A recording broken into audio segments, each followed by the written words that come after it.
हैदराबाद में सिंधी अवामी फोरम जे सज ते सवें सियासी ऐं समाजी ऐं इंसानी हक़नि लाइ जाखोड़ी कंदड़ कारकुननि पारां सिंध विरहाइण वारी साज़िश ख़िलाफ़ रैली कढी वई।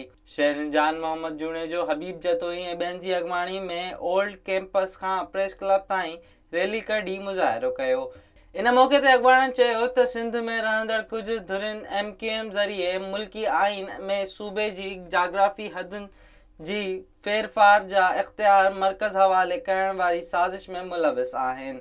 हुननि चयो त MQM जा साथारी सिंध ख़िलाफ़ हर वक़्तु साज़िशुनि में मसरूफ़ नज़र आया आहिनि ऐं हाणे PTI हुकूमत पंहिंजे मुफ़ाद हासिल करण लाइ मुतहदा जी अहिड़ी मुल्क दुश्मन ऐं सिंध दुश्मन मंसूबे में भाङे भाईवारी बणिजी वई आहे।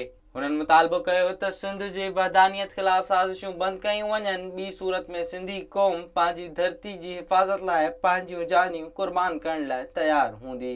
विज़िट कयो अवामी आवाज़ मीडिया ग्रुप जी वेबसाइट awamiawaz.pk